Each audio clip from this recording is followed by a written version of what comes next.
Guys, di sini kami akan menjelaskan proses pembelian serta hasil dari proses penjualan yang telah kami lakukan dengan Mas Akib selama 1 bulan. Dolar Singapura ya. Oke, gimana lanjutan videonya? Mari saksikan.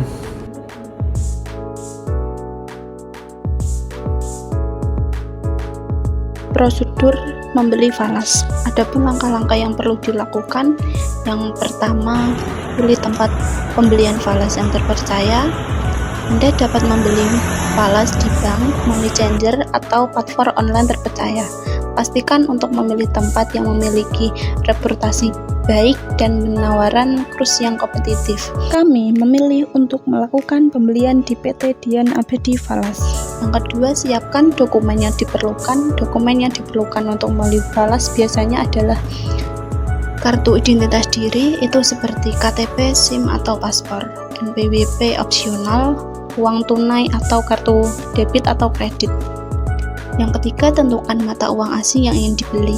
Ada banyak jenis mata uang asing yang tersedia, itu seperti US dollar, euro, dolar Singapura, dan Jepang yen.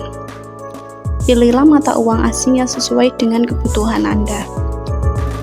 Yang keempat, tanyakan kurs falas. Kurs falas adalah nilai tukar mata uang asing terhadap rupiah. Tanyakan kurs falas terbaru kepada petugas di tempat pembelian falas. Kurs falas pada hari itu di PT Dian Abadi Falas adalah sebesar Rp12.000. Yang kelima, sebutkan jumlah falas yang ingin dibeli. Sebutkan kepada petugas jumlah falas yang ingin Anda beli.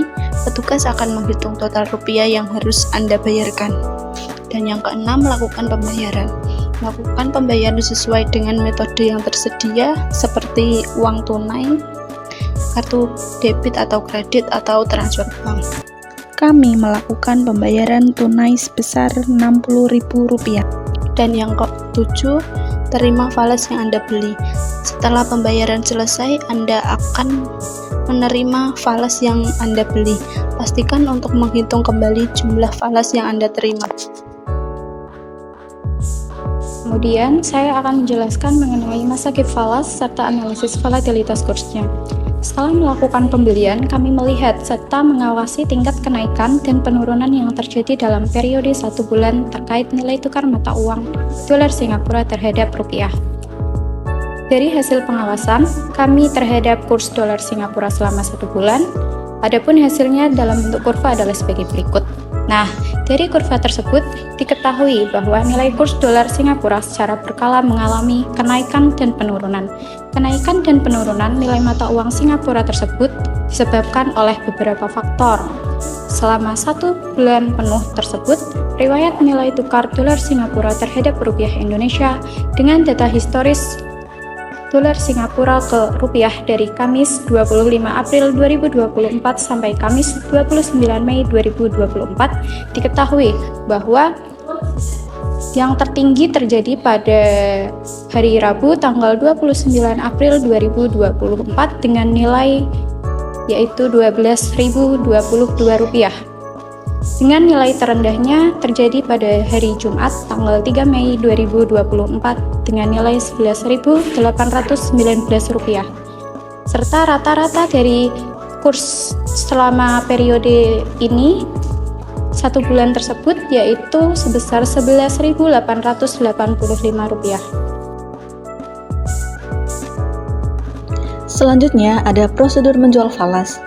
Adapun langkah-langkah yang perlu dilakukan sebagai berikut. Yang pertama, memilih tempat penjualan falas yang terpercaya. Anda dapat menjual falas di bank, money changer, atau platform online terpercaya. Kami memilih melakukan penjualan di tempat yang sama saat melakukan pembelian, yaitu di PT Dian Abadi Falas. Yang kedua, siapkan dokumen yang diperlukan. Dokumen yang diperlukan untuk menjual falas biasanya adalah kartu identitas diri seperti KTP, SIM, paspor, NPWP jika ada. Yang ketiga ada tanyakan kurs falas. Kurs falas adalah nilai tukar mata uang asing terhadap rupiah. Tanyakan kurs falas terbaru kepada petugas di tempat penjualan falas. Kurs falas pada saat itu di PT Dian Abadi Falas adalah sebesar Rp11.000. Yang keempat, Sebutkan jumlah falas yang ingin dijual. Sebutkan kepada petugas jumlah falas yang ingin Anda jual.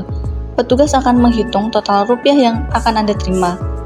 Yang kelima, serahkan falas yang ingin dijual. Serahkan falas yang ingin Anda jual kepada petugas falas. Petugas falas akan memeriksa keaslian dan kondisi falas. Yang keenam, terima uang rupiah. Setelah falas Anda diperiksa, Anda akan menerima uang rupiah sesuai dengan kurs falas yang berlaku. Jadi, hasil yang diperoleh dari penjualan yang telah kami lakukan pada tanggal 29 Mei tersebut adalah kami mengalami kerugian. Walaupun sebenarnya jika dilihat dari kurva riwayat nilai tukar dolar Singapura pada tanggal tersebut adalah yang tertinggi, yaitu sebesar Rp12.022 dari pembelian awalnya yang sebesar Rp11.920. Namun, kenaikan nilai kurs tersebut tidak berpengaruh besar terhadap hasil jual beli di tempat kita melakukan jual beli falas, di mana nilai jual kita pada saat penjualan falas adalah hanya sebesar Rp11.000. Hal ini terjadi karena beli falas di tempat jual beli falas tidak selalu memiliki harga yang real karena beberapa alasan, seperti tempat jual beli falas harus menutup biaya operasional seperti gaji pegawai, biaya infrastruktur, dan biaya lainnya. Selanjutnya, tempat jual beli falas juga harus menghadapi resiko seperti fluktuasi nilai tukar, perubahan kebijakan pemerintah, dan perubahan ekonomi global. Lalu, tempat jual beli falas juga ingin memperoleh keuntungan dari transaksi falas. Mereka dapat menambahkan biaya profit ke harga falas yang dijual. Selanjutnya, beberapa tempat jual beli falas tidak transparan dalam melambilkan harga falas yang dijual. Lalu, jika tidak ada kompetisi yang kuat, tempat jual beli falas dapat menawarkan harga yang lebih tinggi karena tidak ada tekanan untuk menawarkan harga falas yang lebih rendah. Dengan demikian, harga falas yang dijual di tempat jual beli falas tidak selalu real karena adanya biaya operasional, risiko, profit, kurangnya transparansi, dan kurangnya kompetisi. Jadi kesimpulannya, dari penjualan tersebut kami telah mengalami kerugian dari pembelian yang awalnya sebesar Rp60.000 dengan hasil penjualan sebesar Rp55.000.